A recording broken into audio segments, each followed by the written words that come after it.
que c'est nous qui avons catégorisé la société. Les autres Sardina, les autres. Mais non. L'histoire de Tontina Sardina, ou bien peut-être d'autres vont être malhonnêtes, ne vont pas le reconnaître. Il faut savoir que, faut retenir cela. Nous, on ne va pas oublier. Peut-être vous vous oubliez. Ou bien vous êtes dans une autre manipulation. Donc, je vais d'abord vous faire écouter cet extrait. On va commencer par...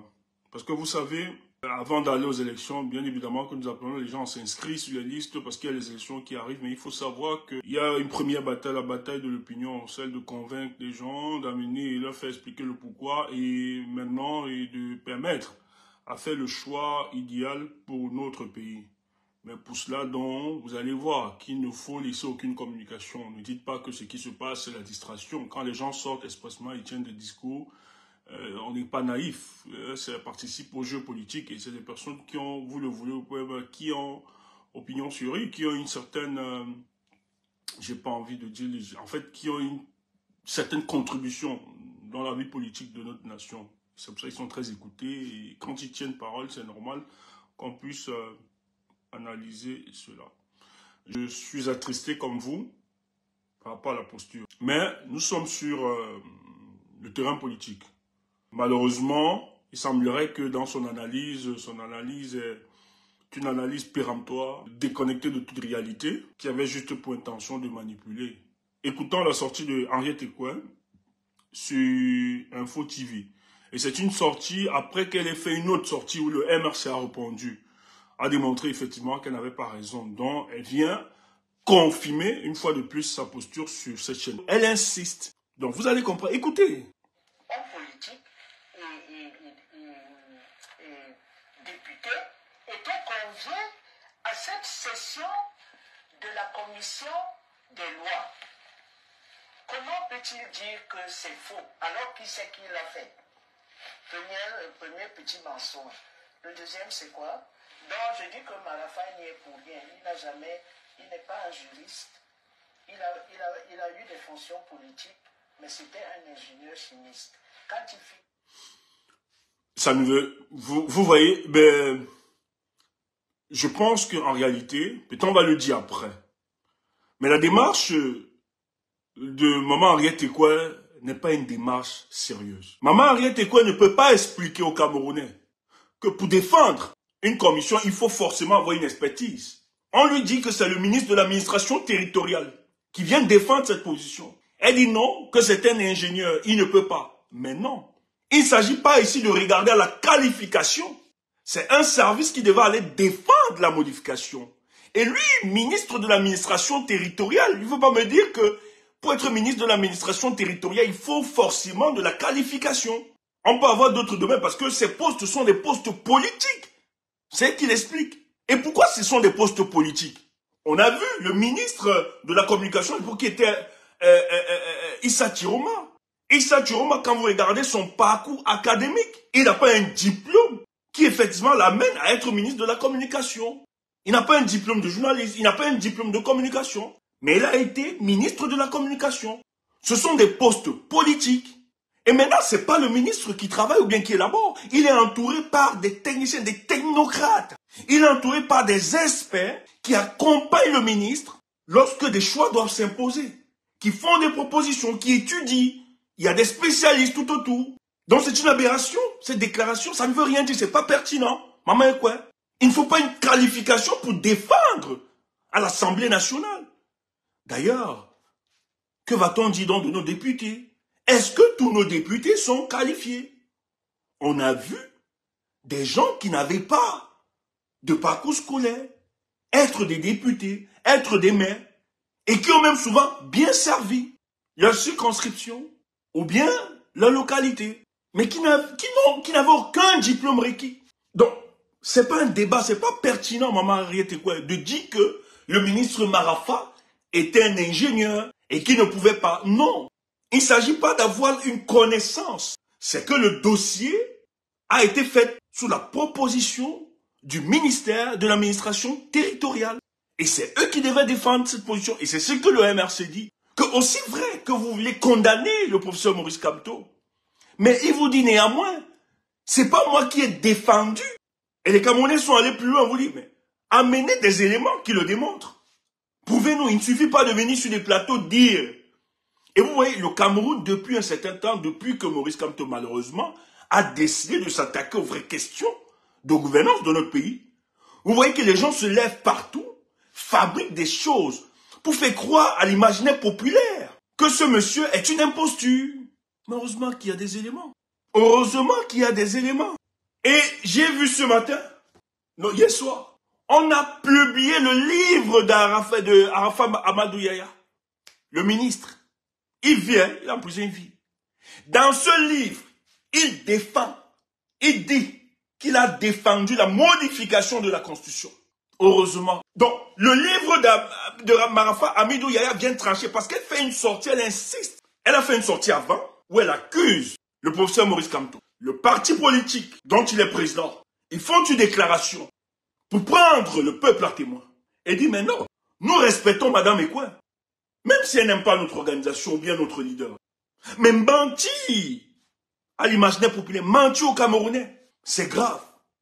Pour une dame dont la plupart des Camerounais ont beaucoup de respect. Et j'ai vu. On respecte beaucoup. Les gens sont même embarrassés. Moi-même, je vous assure, depuis que je suis embarrassé, parce que je n'ignore pas, et je ne ferme pas les yeux de la contribution qu'a apportée Maman Henriette pour le cadre de la démocratisation de notre pays. Mais on est embarrassé. Mais comme il s'agit de la politique, et que lorsque les gens ont des intérêts purement individualistes, il est important de restaurer la vérité. C'est ce que nous allons faire. Avec toute la politesse et tout le respect que nous lui devons. On doit lui dire qu'elle s'est trompée. Ça va être chaud. Ça va être chaud au pays. Écoutez.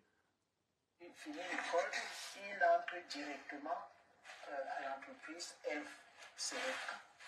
Voilà. Bon, alors il a dit beaucoup de choses. Mais je vais dire ce que je pense de Kamto. Kamto a un parti dont la base s'identifie comme une brigade anti-sardinat. Les sardinats, c'est nous. Nous, les mendiants du maquereau. Et les autres, c'est les tontinards. Et c'est appelé Kamto. Fogé est témoin. J'ai dit à Kamto, comment tu peux accepter que ta base s'identifie à ta région? En politique, on ne fait pas ça. On a mené la campagne de Foundi. Foundi n'a jamais dit qu'il va militer. Quand il est en privé, il dit à Bigrafi Boy. Mais quand il est devant tout le monde, c'est le changement. Écoutez la subtilité. Et c'est grave. C'est très grave. C'est très grave. Elle dit qu'elle a appelé Maurice Kamto pour lui dire pourquoi tu t'identifies à ta base. Que la base du MRC, c'est la base. Et que, c'est parce que le discours, dans son discours, elle veut démontrer qu'elle est en fissure idéologique avec le professeur Maurice Kamto, parce que le professeur Maurice Kamto est communitariste, il est tribaliste, parce que c'est lui qui fait émerger le débat du tribalisme au Cameroun, c'est lui qui divise la société camerounaise. Elle justifie que cela se justifie par le fait que la BAS, je tiens à vous rappeler, moi qui parle, je suis le porte-parole de la BAS, la brigade. Mais il faut qu'on dise de vérité. Que comment tu laisses ceux qui sont derrière toi s'identifier à ça, qui sont tontinards, et que les autres sont sardinards. Maman Henriette, je parle avec beaucoup d'amour, je t'interpelle encore. Et je vais t'expliquer. Parce que lorsque vous voulez condamner des gens, hein, quand vous analysez des situations, et soyez objectif dans votre analyse. Maman Henriette, tu es une journaliste, tu étais dans ce monde et tu sais comment ça se passe. Lorsqu'on veut défendre une position, il faut analyser tous les contours. Maman Henriette elle veut faire croire aux Camerounais que le président Maurice Kamto a fissuré la société camerounaise par le tribalisme. Parce qu'il a laissé être emprisonné par un mouvement de la basse qui estime être des tontinards et que les autres sont des sardinards sans poser les contours. Mais cette intelligence malicieuse ne peut pas passer. On ne peut pas laisser dire ça. Parce que les gens, et je l'écoute dans plusieurs plateaux, les gens veulent nous faire croire que c'est nous qui avons catégorisé la société. Les autres sardinards, les autres. Mais non. l'histoire de Tontina Sadina, ou bien peut-être d'autres vont être malhonnêtes, ne vont pas le reconnaître. Il faut savoir que, faut retenir cela, nous on ne va pas oublier, peut-être vous vous oubliez, ou bien vous êtes dans une autre manipulation. Tontina a été implémenté, créé par Mathias Onangini. Il est même nommé aujourd'hui. On l'a récompensé parce qu'il a réussi à théoriser le tribalisme au Cameroun. Sur les plateaux de télévision, Vision 4, il a commencé à tasser ceux du MRC, parti politique, de Tontina. C'est-à-dire, il a présenté les sympathisants, les membres du MRC, comme étant les membres appartenant à une communauté, à une tribu, qui veut appliquer à la gestion de la publique les mécanismes de tontine. Parce qu'on reconnaît beaucoup plus dans les peuples bamileke cet usage, cette tradition de la tontine, une sorte d'épargne, on le reconnaît. C'est comme ça qu'il transfère, voilà l'histoire. Il dit, vous voyez, sur les plateaux, ça existe, il a fait des plateaux. Oui, démontrer que la République de Cameroun ne peut pas se gérer par des tontinards. Il a commencé à stigmatiser une communauté. Voilà l'origine. C'est pas nous qui avons créé ça. Il le faisait dans le but de dénigrer la communauté bamileke, de rabaisser la communauté bamileke, de stigmatiser la communauté bamileke et de confiner la communauté bamileke dans leur région. Et que c'était une démarche politique. Et on les a laissés des plateaux pour répandre. Il n'est pas le seul. De tels concepts. Mais de l'autre côté, puisque c'était de l'intrigue et de l'insulte, je ne vais même pas dire bamileke parce que là aussi je verse. Ceux donc qui se reconnaissaient dans la politique de Maurice Kamto, croyant que c'était une insulte ou bien une moquerie, ont accepté et ont adopté cette appellation de tontinard. Parce que lui, il insultait. Les autres ont compris. Ok, croyant nous insulter de tontinard, que ce sera pour nous une grosse humiliation, mais ce qu'on va faire, on va même adopter. Voilà comment ceux qui soutiennent Maurice Kamto, et quand je parle de ceux qui soutiennent, pas seulement les bamileke, tous ceux qui le soutiennent disent, ok, comme vous nous appelez donc tontinard, on accepte, comme d'autres ont appelé taliban. Paul Rikingen, à l'époque, le feu que nous a appelé taliban, on s'est approprié ça. Mais Onangini, lorsqu'il parlait de tontinard, son esprit c'était de tribaliser le débat politique, d'exclure la communauté bamileke et de faire croire que la démarche de Maurice Kamto à la quête du pouvoir n'est qu'une démarche hégémonique portée par une communauté. Voilà l'histoire. Arrête. De l'autre côté, l'esprit Sadina, puisque vous nous avez donné un nom, qui était même à vocation tribaliste. Mais de l'autre côté, ceux qui ont parlé de Sadina, c'est parce qu'on a vu des vidéos circuler où les gens défendaient, ont pris du pain et de la sardine et allaient soumettre. C'est comme ça que ce nom de Sadina a été développé. Mais vous ne pouvez pas compromettre votre avenir politique en prenant du pain et de la sardine. L'esprit n'était pas d'exclure une communauté. Ça, je tiens à vous rappeler. L'autre, c'était dans l'exclusion, la stigmatisation d'une communauté. Mais ceux qui ont mis sur la table le nom Sadina, c'était de faire comprendre que ceux qui soutiennent la politique de Paul Biya, c'est parce que la plupart de ces personnes sont suspendues aux réclamations stomacales. Et en l'occurrence, la sardine et le pain. Voilà comment les gens les ont appelés Sadina. Et là, c'était toutes les tribus. On ne parlait pas d'une tribu ou bien des boules ou des bêtis. Non. On généralisait tous les Camerounais. On les interpellait. Que mais vous compromettez votre avenir politique sur la base du pain et de la sardine. Voilà comment on les a appelés des sardinards. Voilà. Peut-être ce que nous n'apprécions pas. Parce que moi j'ai du mal, même quand j'appelle quelqu'un, moi je n'appelle pas les gens sardinards et tout ça, moi ça ne m'intéresse pas. Ou bien tontinard, moi ça ne m'intéresse pas. Ce n'est pas notre vocation parce que j'estime que c'est de l'exclusion. Ça stigmatise. Ce n'est pas notre démarche. Donc, maman Henriette, voilà l'histoire. Donc tu ne peux pas reprocher. Tu ne peux pas reprocher à Maurice Kamto cela. Lui-même, il a été victime. Le débat politique l'a neutralisé par rapport à ses propos. C'est qu'il ne veut pas. Il a été victime, coincé par ça. Mais vous voulez faire croire que c'est ce monsieur qui a permis l'éruption du tribalisme au Cameroun. J'ai bien envie de vous demander. Mais rappelez-vous, Maurice Kamto, c'est quand même en 2018 que de plus en plus, il s'est fait connaître par la multitude des Camerounais. Mais avant 2018, à l'époque de 90, la votre époque là, Il n'y avait pas de tribalisme. La version anglo-bamili, là, ça venait de qui? Quand les Belubouba, ou bien les Samuel Boua, le feu Samuel à l'époque était, les Belubouba, les autres du nord là, quand on les a appelés les moutons du nord là, vous n'avez pas le pouvoir. Ça venait d'où? La bêtise s'est fait croire aux Camerounais que l'éruption du tribalisme est née aujourd'hui. Ça a toujours existé. Et porté par ce gouvernement, il faut le dire. Quand Frundi était une force dans l'opposition, on l'a appelé anglo-bami. Les Kamto, nous on ne les connaissait même pas encore. Et pour ça, Kamto. Mais on a vu la notion d'allogène et autochtone en 90, qui a failli fissurer notre société. Les nordistes, on leur a rappelé brutalement qu'ils sont des moutons. Lorsque l'UNDP avait une force. Mais c'est une théorie du régime en place de confiner les partis politiques dans leur région. Maman, c'est pas toi qui dois venir dire le contraire. Tu connais ces choses. Et c'est pour ça que nous disons, c'est pas honnête.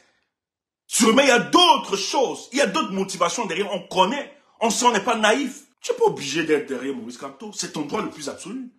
Mais la détestation d'un individu jusqu'à proférer des mensonges en son endroit, c'est ça qui fait mal et qui blesse. On se remet en question. On se demande, mais qu'est-ce qui ne va pas? Qu'est-ce qui n'a pas marché? C'est quoi ce pays? Vous dites être contre Paul Biya. Il y a quelqu'un qui se démarque. Au lieu de continuer, même si vous n'êtes pas d'accord, de chercher, de pousser des solutions, de conduire le peuple vers des solutions qui pourront nous permettre d'être dégagés, de nous débarrasser de ce régime.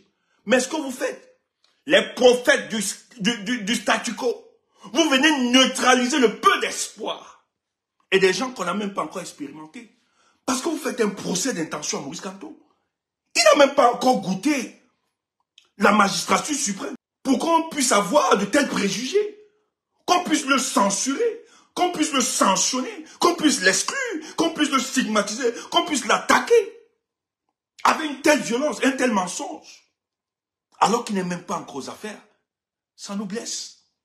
Les nous autres qui avons du respect pour cette personne, les nous autres qui estimons, au-delà de l'adversité qu'il peut avoir, nous lui apportons notre soutien, notre gratification.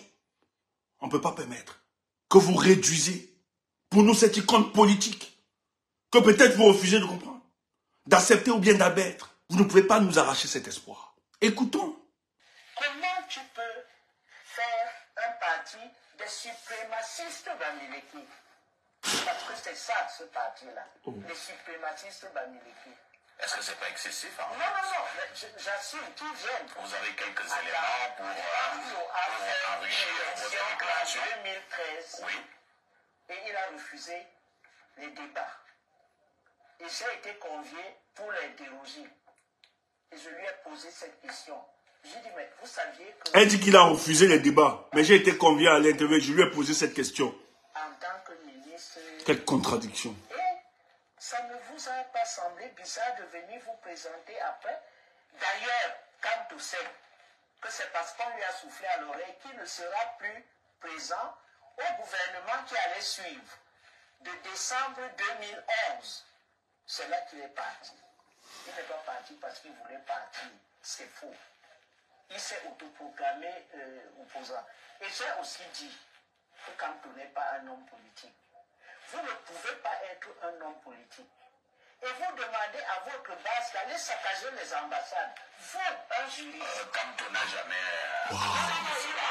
il a toujours dit qu'il ne se reconnaissait pas dans les agissements de la base. On a vu en direct,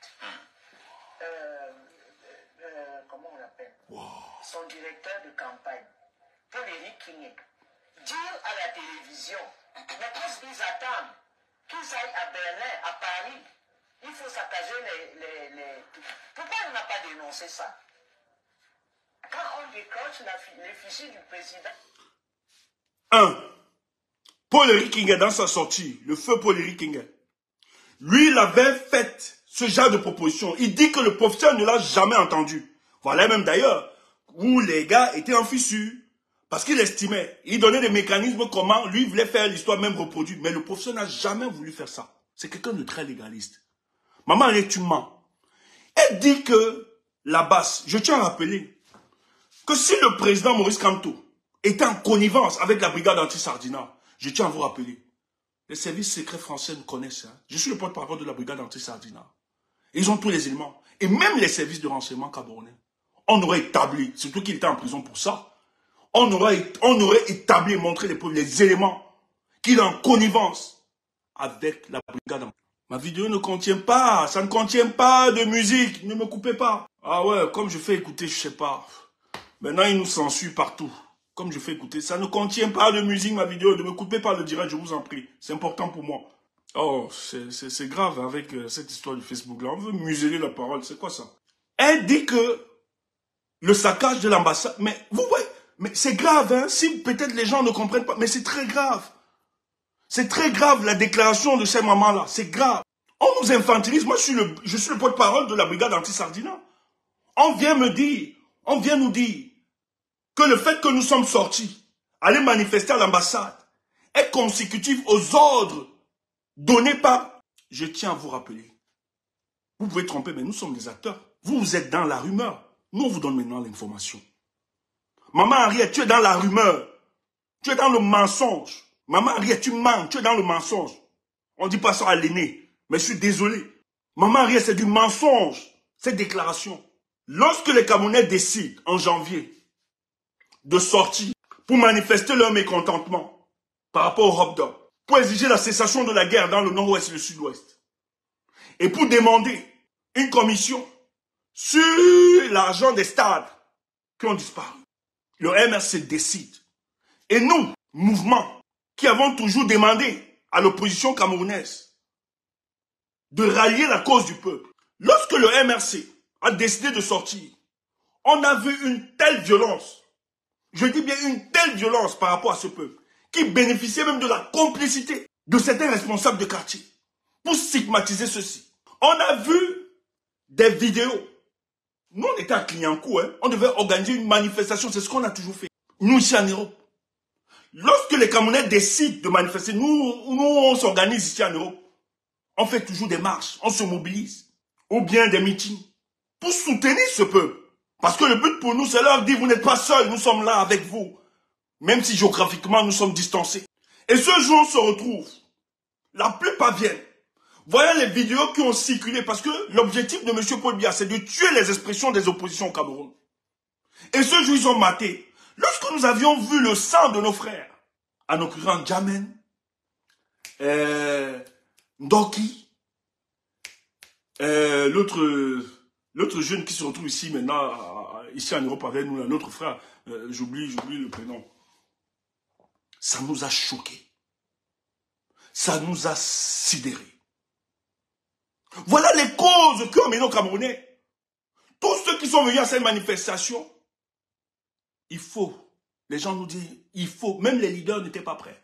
On ne savait même pas. Personne n'a organisé. Je tiens à vous le dire, voilà l'histoire. Personne n'avait organisé, pensé se retrouver. C'est comme ça que nous venons. Envoyer, voilà, Gaëtan, merci. Gankan Gaëtan. Quand nous avions vu, nous étions là, on devait faire. Lorsque nous avions vu les vidéos, nous qui étions sur le terrain, parce qu'on devait faire une manifestation juste, manifester, etc. Les Camerounais, tout le monde, même prendre la parole, personne ne voulait prendre la parole. Nous étions choqués. Dans la tête, on se disait, on peut faire comment? Et je tiens à vous rappeler, c'est des femmes. C'est des femmes, les mamans qui ont commencé à nous motiver. Vraiment, allons exprimer notre colère à l'ambassade. C'était pas notre programme, personne ne l'a planifié. Voilà comment, sur le champ, de manière spontanée. Pourquoi? Parce qu'en réalité, si c'était un événement planifié, les services de renseignement travaillent. Hein? Laissez-moi vous dire, ils infiltrent tout mouvement. Même la France devait être au courant. Ils auraient mobilisé la police là-bas. Ils auraient mobilisé la police. Mais ils n'étaient pas au courant parce que c'est une action qui a été décidée de manière spontanée. Et c'est les femmes, je ne vais pas citer le nom. Il y a une là même qui n'est plus de notre combat. Elle est très française aujourd'hui. Qui ont commencé à mettre la pression. Les gars, vous dormez ou quoi? On doit faire quelque chose, on doit faire quelque chose. Voilà comment nous nous organisons. On envoie une troupe et on crée sorte de dissuasion, on laisse croire. Parce qu'il y a des agents que la préfecture envoie souvent pour information. Maintenant, quand on s'est entendu par rapport aux modalités, on a laissé une équipe en faisant croire que la manif devait continuer. On a demandé à notre équipe de partir en rang dispersé. Voilà comment les gars sont allés en rang dispersé, d'autres personnes couraient. Et nous, Avec nous sommes restés animer le meeting. Pour faire croire à certains du renseignement qui étaient là que non, le meeting continuait. Voilà comment on s'est retrouvés à l'ambassade. Et lorsque l'ambassade a été prise par des Camerounais, les vidéos circulaient.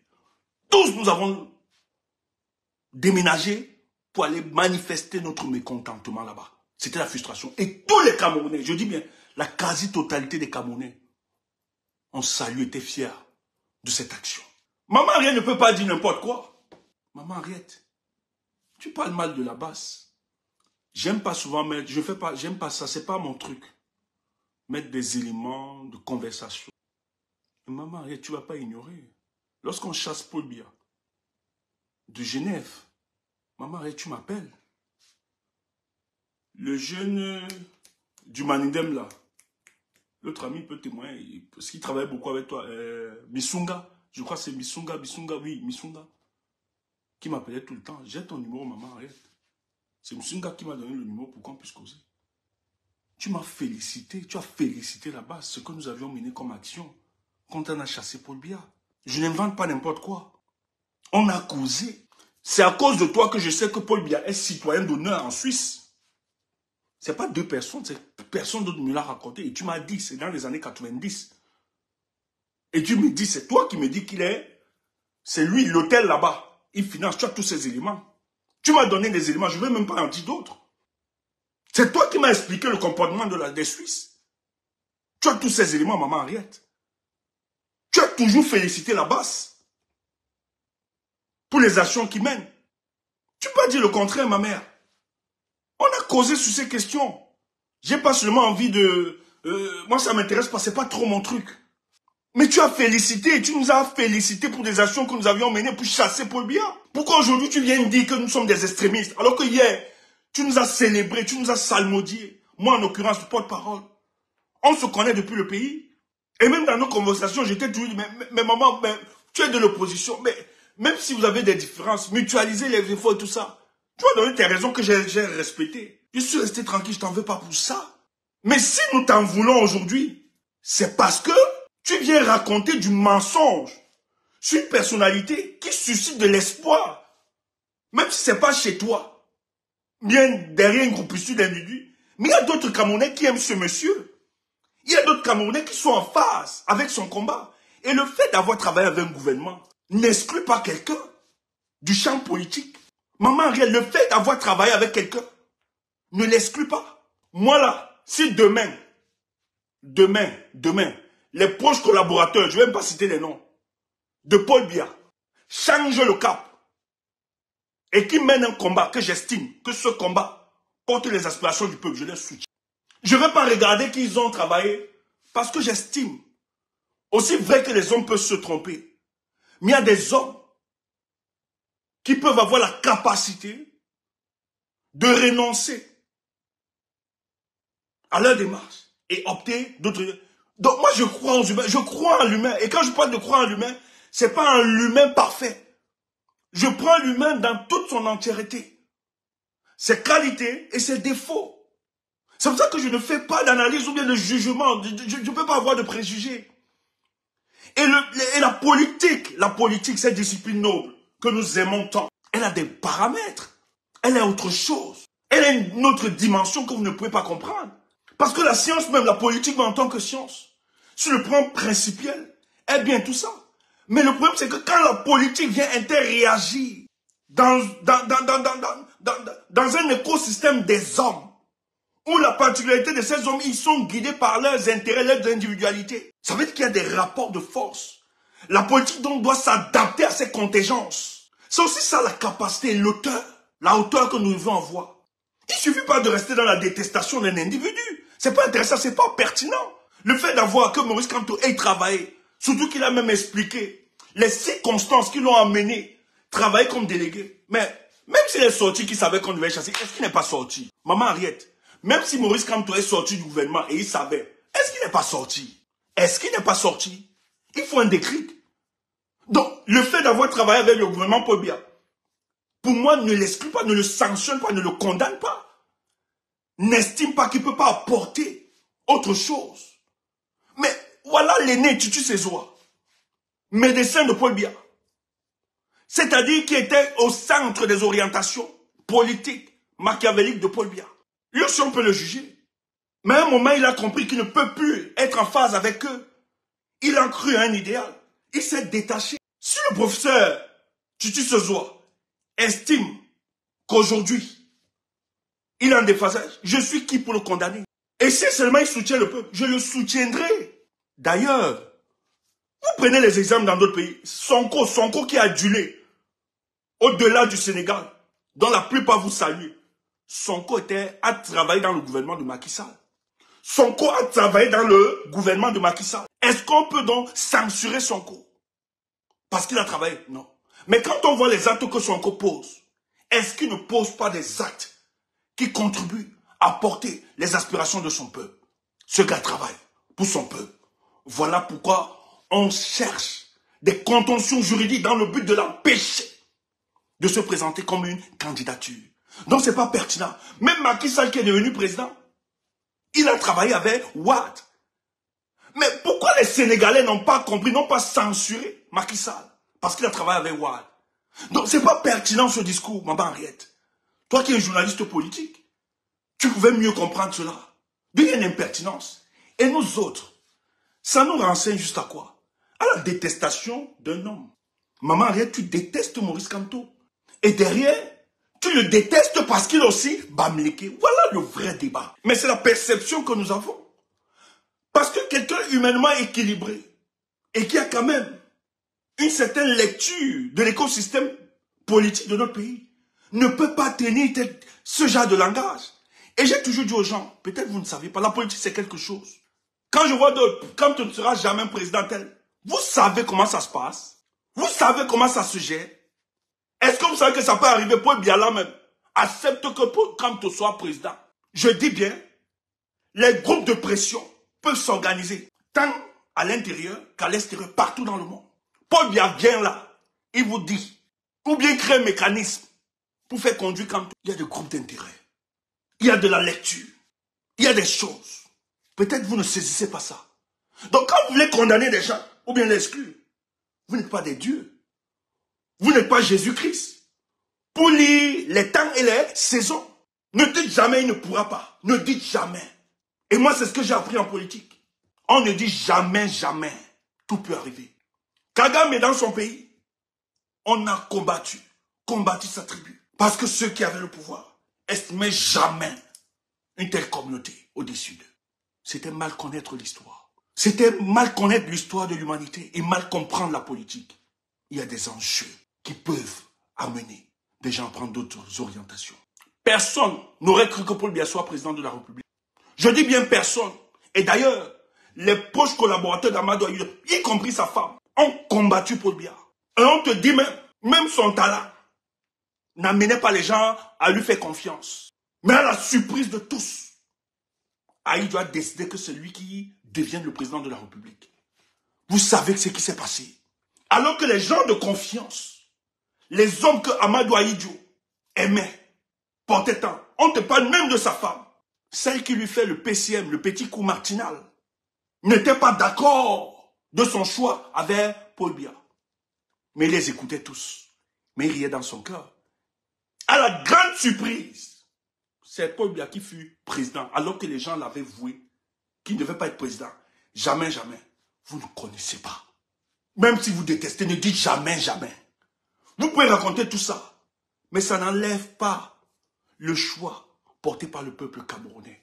En tout cas, la multitude, je ne veux pas dire tout, pour ne pas être dans une exagération. Parce qu'il y a des gens comme toi qui ne l'aiment pas. Mais on fait avec, on ne supplie pas votre amour pour ça. On ne supplie pas.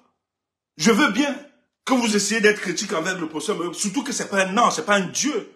Parce que vous voulez nous faire croire qu'il y a un certain messianisme politique qu'on veut porter. Non, on n'est pas dans le messianisme politique, je suis désolé. C'est que les gens comme nous autres, nous avons fait une analyse profonde de la structure politique de nos États. En l'occurrence du Cameroun. On s'est rendu compte que M. Paul Biya n'est pas à la tête du Cameroun après 42 ans parce que c'est un féru de la politique. D'ailleurs, son bilan joue contre lui. Il y a beaucoup d'éléments qui jouent contre Paul Biya. Mais c'est parce qu'on a compris que Paul Biya a su surfer sur les contradictions et les fragilités de l'opposition camerounaise. et qui ceci est amplifié. Qui est amplifié par des intellectuels et les membres de la société civile qui sont devenus finalement des prophètes du statu quo. Mais ça ne va pas se reproduire de manière éternelle. Ce problème ne va pas. C'est pour ça qu'il faut qu'on vous réponde à un moment. Je suis sidéré de savoir que vous qui avez été de l'opposition, si c'est comme ça, que vous avez géré cette opposition-là, je vois pourquoi vous n'avez pas gagné. Je vois pourquoi, à 42 ans, on se retrouve encore avec Paul Biya. Quand il y a des gens, des individus comme vous, qui disent défendre la cause du peuple, je peux comprendre. Et tu n'es pas seul. Il y a plusieurs. Si nous sommes aujourd'hui dans cette merde-là, un pays comme le Cameroun, problème d'électricité chaque jour, problème d'eau, les hôpitaux sont devenus des véritables mouroirs, des routes accidentogènes. Rien ne va pas. Tous les fonctionnaires veulent fuir le pays. Paul Biya a réussi à enlever le patriotisme dans le cœur des Camerounais. Les Camerounais ne se reconnaissent plus dans ce pays. Et vous êtes fiers de vivre dans un tel état. Et lorsqu'il y a quand même des forces qui se lèvent pour en finir avec ce statu quo, au lieu de vous taire, même si vous êtes en contradiction avec eux, d'observer, mais vous devenez finalement les acteurs, les prophètes du statu quo, du catastrophisme. Bête, on reste avec Paul Biya. Pas défaut. Oui, il n'est pas bon. Bête, on reste. Pourquoi le gars de l'Ouest là doit prendre? Il est qui? Voilà la mentalité. C'est ça l'animation derrière vous. Mais heureusement, ce n'est pas vous qui avez les saisons et le temps. Vous ne savez pas. Vous ne savez pas.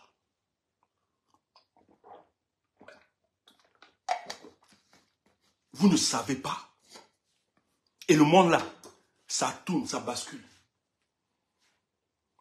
Ce qu'on pouvait avoir crainte hier là, demain, on peut décider d'accepter ça.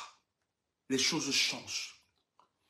Et quand je vois l'avenir de ce pays, quand je vois le lendemain, j'ai grandement espoir qu'un avenir meilleur est propice, est à l'ombre.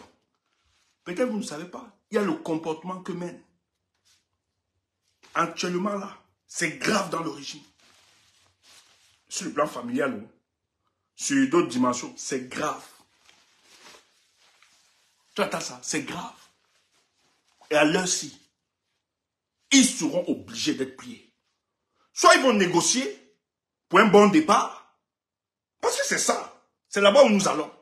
Soit ils vont assumer les conséquences de tout ce qui... Tu entends ça? Où ils sont là. Soit ils vont accepter de négocier la sortie, leur sortie. Ils n'ont pas deux choix pour les jours qui arrivent. Soit ils négocient leur sortie, soit ils subissent ce qui va les affronter dans quelques jours. Donc toi, reste là, tu te bavardes, etc. C'est ton problème. Et dans cette transition qui va s'opérer au Cameroun, je dis bien, que tu aimes la tête de Maurice Kamto, que tu n'es pas. Il sera un acteur majeur. Tu entends ça? Il sera un acteur majeur. Parce que ce monsieur a mené un combat. Là où vous êtes resté dans la peur, la crainte, la manipulation, il a osé se distinguer. Même quand vous avez voulu l'isoler, ça ne l'a pas découragé. Ça ne l'a pas abattu. Parce qu'il savait, même s'il n'a pas vous là, les vestiges, les anciens vestiges de l'opposition, il s'en fout, il avance. Et surtout que j'ai appris qu'il a tendu la main à plusieurs, vous n'avez pas voulu. Il vous a moins par humilité, il a reconnu votre combat, il a tendu la main. Mais vous n'avez pas voulu. Donc, vous n'aviez pas le titre foncier de l'opposition au Cameroun. Ce n'est pas vous à valider les leaders, c'est le peuple. Et merci Dieu, le peuple, la majorité là, ils font confiance. Et c'est ça qui vous choque, parce que ce monsieur a réussi à sortir le vrai visage de ceux qui se disent être de l'opposition. Et nous voyons ça, on enregistre. Maman, Ariel, tu ne peux pas parler de Maurice Kamto comme ça. Tu ne peux pas dire que tu as dit. Alors que tu m'as appelé, on a discuté. Moussounga peut défendre ça. Mon ami du Manidem, qui travaillait avec toi à l'époque, il venait chaque matin là, pour ton truc, machin, tout ça. On a causé. Tu m'as félicité pour les actions que nous avions menées pour chasser Paul Biya. À Genève, à Meurice, tout ça. Tu m'as félicité, tu m'as appelé. Ah, on n'est pas extrémiste. Il faut que les Camerounais enregistrent et comprennent. Donc c'est dangereux ce genre de discours. Et je n'invente rien. Moussounga vit, il vit. Vous pouvez lui demander, c'est un jeune du Mandem, c'est un imbécile encore du Mandem. Il vit. Je ne mens pas, il vit. Maman, arrête, on a causé. Et ton numéro. On a causé. Tu as félicité la base. Or, Camto n'a jamais fait ça. Tu entends ça? Il n'a jamais appelé. Il a toujours pris de la distance. Si tu as même vu le professeur prendre la photo, ou bien que les membres de la base, c'est que soit il a fait ses conférences, il a fait des trucs, tous sont venus comme des Camerounais et ont demandé la photo. Et ont discuté. Il ne veut même pas parce qu'il sait comment l'espace politique camerounais. C'est pour ça que nous autres, quand il vient même dans ses conférences, tout ça, on évite, moi, il n'y a pas de photo avec lui. Il n'est jamais causé avec le professeur. Pas que j'ai pas eu la possibilité. Et d'ailleurs, la dernière conférence qu'il a menée, j'ai même fait entrer, je crois que c'est une dame. Une dame qui se lamentait, tout ça. Il y avait un rang. Parce que nous autres, on nous connaît quand même, on peut avoir certaines clémences. Quand on suit. Ce que j'ai fait, la femme se plaignait, elle avait une urgence et tout ça qu'elle était, et tout. Elle était handicapée. Il y avait un rang. Elle était dans le rang. Moi, je passais, elle se plaignait, elle avait son handicap. Elle venait une signature. J'ai dit non, madame, tu vas pas te mettre. Et j'ai dû expliquer à tous ceux qui étaient devant elle que vraiment, essayez de comprendre, je vais passer avec cette dame devant vous. Ne prenez pas ça mal, mais c'est qu'elle a mal. Elle ne peut pas rester debout pour longtemps. Et c'est clémence. Certains ont voulu refuser, il y a d'autres qui étaient d'accord. Et je suis allé voir les gars qui géraient ça, j'ai demandé. Et la dame, on l'a fait entrer. Donc, je l'ai accompagné. Mais le professeur, quand elle avait me j'ai dit, bon, c'est bon, tu as entré. Moi, je suis parti. Je pouvais aller, je salue le professeur, je fais. Ça m'intéresse. Parce que derrière, et je suis allé là-bas parce que je voulais écouter son discours, la pertinence du thème qu'il avait, qui était évocateur. Quand un intellectuel se déplace comme ça, venir vous servir, vous nourrir, vous partez. En dehors du choix. Donc, ne manipulez pas. Il ne nous a jamais appelé. Mais toi, tu m'as appelé. Maman, arrête, tu m'as appelé. Moi qui suis extrémiste aujourd'hui. Ne faut pas mentir. Le livre de Marafat, les gars ont bien publié ça. Et peut-être le texte, vous allez voir. Marafat dit que c'est lui qui a défendu. Elle insiste. Vous voyez que Maman Henriette, qui avait un peu de crédibilité, elle a réussi à tuer ses crédibilités. La nature fait des choses. Hein. La nature fait des choses incroyables. Moi, j'ai ri ça. Le MLC lui dit, le professeur lui dit, je n'ai pas défendu ça. Donc, le secrétaire, que non, c'est Marafat qui a défendu. On l'invite dans un plateau. Eh bien, elle insiste. Elle dit, c'est un farceur, un petit menteur. Si je vous laisse la vidéo là, côté, vous allez tomber. Elle a même traité le petit Camto. Le petit Camto. C'est méprisant, ce genre de discours. C'est réducteur, ce genre de discours. Franchement, c'est pas intéressant. Le Camto là, si demain il est président, j'aimerais voir ton visage.